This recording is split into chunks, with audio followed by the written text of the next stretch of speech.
అమోరీలు మొదలైన ప్రజలందరూ మన ఎదుట నిలవకుండా వారిని తోలివేసిన వాడు యెహోవాని సేవించడము ఆయనే మా దేవుడికి ప్రత్యుత్తరం ఇచ్చింది.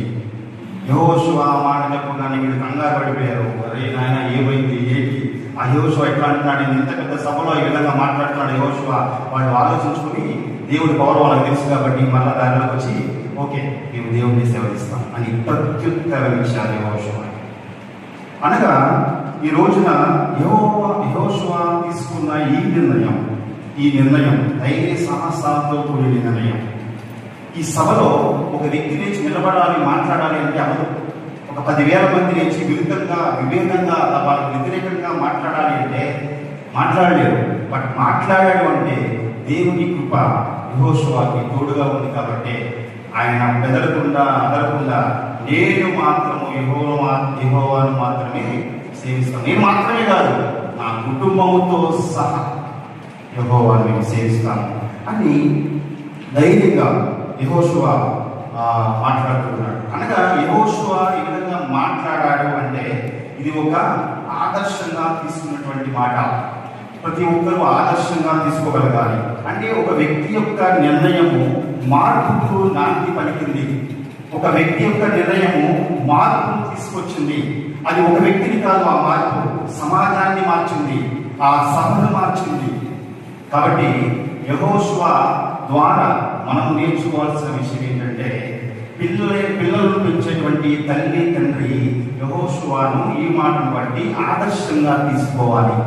అలాగే ఒక నాయకుడు అధికారులు ఆదర్శంగా తీసుకోవాలి యెహోషువని.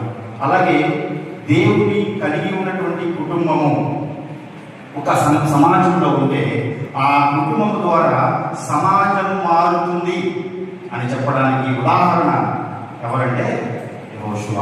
కాబట్టి ఈ యెహోషువ చాలా ధైర్య సాహసాలతో ఈ మాటను మాట్లాడుతూ ఉన్నాడు. ఆయన నేను నా ఇంటి వారిని యెహోవాను సేవిస్తాను. అయితే ఈ రోజున అదే సేవించడము అంటే ఆరాధించడము కుటుంబాలుగా, మనకి కుటుంబాలు ఉన్నాయి, కుటుంబాలుగా ఆయనను ఆరాధించగలుగుతున్నాము. ఎటువంటి ఆరాధన ఈ రోజున మనం చేస్తున్నాం? ఎవరికి మనం ఆరాధన చేస్తున్నాం? ఎవరికి మనం ఆరాధన చేయాలి? ఈరోజు 3 విషయాలు ఇవి మాట నుండి మనం తెలుసుకోవడానికి కొన్ని ఆత్మీయ సత్యాలు దేవుని బట్టి 3 విషయాలు మనం తెలుసుకుందాం. ఆ 3 విషయాలు ఏంటంటే ఎవరిని మనము ఆరాధించాలి, రెండవది ఎందుకు ఆరాధించాలి, ఎలా ఆరాధించాలి, ఎవరిని ఎందుకు ఎలా, ఎవరిని ఆరాధించాలి. ఇదే ప్రశ్న అంటే మనం చర్చలో ఉన్నాం. ఎవరు ఆరాధిస్తాం? దేవుడిని ఆరాధిస్తాం కాదు. ఇది చాలా మిస్టేక్, చాలా తప్పింది. మనం దేవుడిని ఆరాధించట్లా, మనకు తెలియకుండానే మనకు ఆరాధికులు ఉన్నారు. మనం ఈరోజు దేవుడిని బట్టి తెలుసుకున్నాం. ఎవరు ఆరాధికులు? అసలు వదిలేసి కొసలు అని ఏమంటామంటే మనకు అర్థమయ్యే భాషలో అసలు వదిలేసి కొసలను మనం ఆరాధిస్తున్నాం. అసలు ఎవరు తర్వాత చూద్దాం, కొసలు చూద్దాం. ముందు కొసలు అంటే మనకు అర్థమయ్యే భాషలో అట్లా మాట్లాడారు. కొసలు వాళ్ళు ఎవరంటే ఉదాహరణ 6th స్టాండర్డ్ నుంచి ఆల్మోస్ట్ డిగ్రీ స్టేజ్ వరకు ఉన్నటువంటి స్టూడెంట్స్ మైండ్ సెట్ ఎలా ఉంటుందంటే కొన్ని నోట్బుక్స్ ఉంటాయి. కొన్ని నోట్బుక్స్లో మనము టీచర్ క్లాస్ చెప్తానే ఉంటారు, ఈ పని చేస్తారు. నోట్బుక్స్ ఏం చేస్తారు అంటే ఇప్పుడైతే ఫోన్స్ వచ్చినాయి, వాట్సాప్, ఇన్స్టా, ఫేస్బుక్, యూట్యూబ్ ఇవన్నీ వచ్చినాయి కాబట్టి డిఫరెంట్గా ప్లాన్ చేస్తారు. వాటిలో కొంతమంది మేము 10th క్లాస్ చదివేటప్పుడు మా ఫ్రెండ్ ఒక అతను ఉంటాడు చదువుకోండి, వాటికి మంచి ఆర్టిస్ట్ బుక్లో మంచి ఆర్ట్ వేస్తారు. మంచి ఆర్ట్ అతనికి ఇష్టమైన హీరో ఆ బుక్ అదే బొమ్మలు ఉంటాయి. మళ్ళీ దానికి సంబంధించి కొన్ని కవిత్వం రాస్తారు. కవిత్వం అంటే ఆ హీరోకి సంబంధించిన కవిత్వాలు రాస్తారు. అంటే ఏంటి?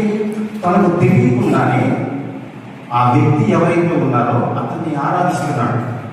మనం ఏమంటామంటే గౌరవిస్తున్నాము, ఏమన్నాము? గౌరవం. మనం పెట్టుకున్న పేరు that is not respect, is worship. మనకు తెలియకుండా ఆ వ్యక్తి మీద మనకి ప్రేమలు, ఆప్యాయతలు ఇదే నా దేవుడు అంటారు చాలా మంది. ఈరోజు నా రాజకీయ నాయకులు, అధికారులని, తర్వాత ఈరోజు వివిధ పాస్టర్స్ కూడా ఆరాధిస్తున్నారు. లైక్ అట్లా చూసుకుంటే సినిమా ఇండస్ట్రీ వాళ్ళని, సెలబ్రిటీస్ని చాలామంది ఆరాధన చేస్తూ ఉంటారు. ఈరోజు ఒకవేళ ఈ మధ్య స్కూల్లో ప్రైవేట్ స్కూల్స్ కాబట్టి టీచర్స్ అన్ని బుక్స్ చెక్ చేస్తారు. బట్ వాళ్ళు సపరేట్గా కూడా కొంతమంది ఆ క్లాస్ ఉన్నప్పుడు ఒక బుక్లో కూడా రాసుకుంటారు. అవసరం లేదు, పేరెంట్స్ చెక్ చేసుకోవచ్చు. ఇది జరుగుతాయి.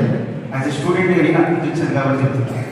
సో కాబట్టి ఇలా సమాజంలో స్టూడెంట్స్ మధ్య కాదు, పెద్దలు కూడా అంతే.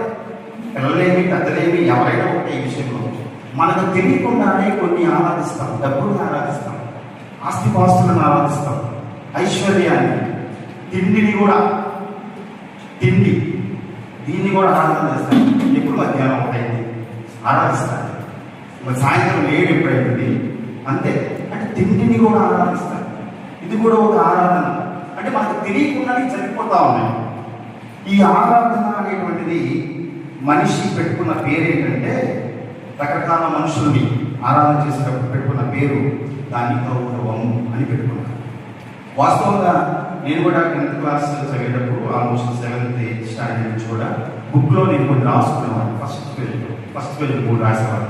Jesus is my hero, Jesus loves me, Jesus is my saviour. నా 10th క్లాస్ బుక్స్ ఈవెన్ ఇప్పుడు వీడియో చదువుతున్నాను, ఆ బుక్స్లో కూడా అదే. ఈవెన్ ఈ డైరీ కూడా ఉంది, డైరీ కూడా అదే. మనం ఏమి నేర్పిస్తున్నాం మన చిన్నప్పటి నుంచి? మనం ఏమి ఆరాధన చేయడానికి మన పిల్లలకి నేర్పిస్తున్నాం? మనం ఏమి నేర్చుకుంటున్నాం అనగా, ఒకవేళ వాళ్ళ బుక్స్లో ఏమి రాయలేదనుకోండి, మీరే పేరెంట్స్గా రాయండి. Jesus is your hero, Jesus is my hero అంటే ఆల్మోస్ట్ ఆ బుక్ తీసినప్పుడు నాకు ఆటోమేటిక్ అర్థమైపోయింది కదా, ఒక ఇమాజినేషన్ వస్తుంది. Jesus is my hero, otherwise ఇంకో పేరు ఉంటాడు. అంటే మనం నేర్పించాలి ఆరాధన చేయడం. మనం నేర్చుకుంటూ మన పిల్లలకి నేర్పిస్తూ ఉన్నప్పుడు వాడు పెద్దవాడైన తొలగిపోడు అనేటువంటి విషయాన్ని ఈరోజు నా దేవుడు బట్టి మీకు తెలియజేస్తా ఉన్నాను. అయితే ఈరోజు మనుషులు చాలామంది మేము గౌరవిస్తున్నాం. ఇది గౌరవేనండి, అదే కాదు అంటారు. ట్యాగ్ కూడా వేయించుకుంటారు.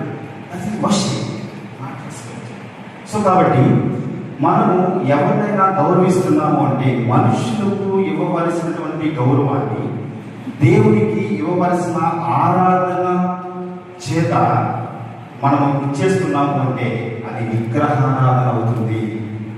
అది విగ్రహారాధన. మనుషులకు మనం ఇవ్వాల్సిన గౌరవం ఇస్తున్నాం. అదే గౌరవం దేవునికి మనం ఇవ్వవలసిన ఆరాధన ఆపాదించగలిగితే అది ఏమవుతుందంటే విగ్రహారాధన అవుతుంది. ఈరోజు మనకు తెలియకుండానే మనం విగ్రహ ఆరాధన చేస్తున్నాం.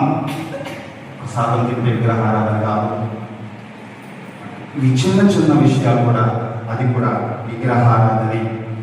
అయితే దేవుడు మరి ఈ విగ్రహారాధన ఇశ్రాయేలు ప్రజలు చేయడానికి కోరుకున్నారు. వాళ్ళ దేవతలను, వాళ్ళ పూర్వీకుల దేవతలను వారు పూజించడానికి, ఆరాధించడానికి కోరుకున్నప్పుడు యెహోషువ వాళ్ళకి ఒక మందు పెట్టాడు. ఆ మందుతో మళ్ళీ వారు తిరిగి దేవుని తట్టు తిరిగారు. మరి ఎవరిని ఆరాధించాలి మనం? ఇవన్నీ కాదు. మరి ఎవరిని ఆరాధించాలి? సెలబ్రిటీలు కాదు, సినిమా వాళ్ళు ఎవరు మనకి చేయరు. కానీ ఇక్కడ ఫ్లెక్సీలు కడతాం మనం, ఇక్కడ ఫ్లెక్సీలు కడతాం. మరి డబ్బులు ఎక్కడి నుంచి వచ్చింది? వాళ్ళు పంపించారా? పంపించలేదు కదా. అవి మనమే కదా డబ్బులు. అవి ఉంటే దేనికో దానికి పనికి వస్తాయి కదా. అది మనం నేర్పించాలి, మన పిల్లలకి మనం నేర్చుకోవాలి. కాబట్టి మీరారా ఈరోజు ఎవరిని మనం ఆరాధించాలి అని అంటే అన్ని చూద్దాం. నిర్గమాకాండం 20వ అధ్యాయం 2వ వచనం. ఎవరిని మనం ఆరాధించాలి? నిర్గమాకాండం 20వ అధ్యాయం. నీ దేవుడైన యెహోవాను నేను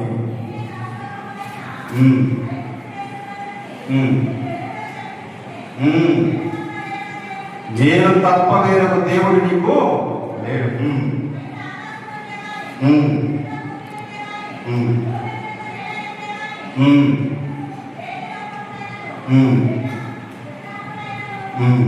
నీవు చేసుకోకూడదు, వాటిని సాగిలపడకూడదు, వాటిని పూజింపకూడదు.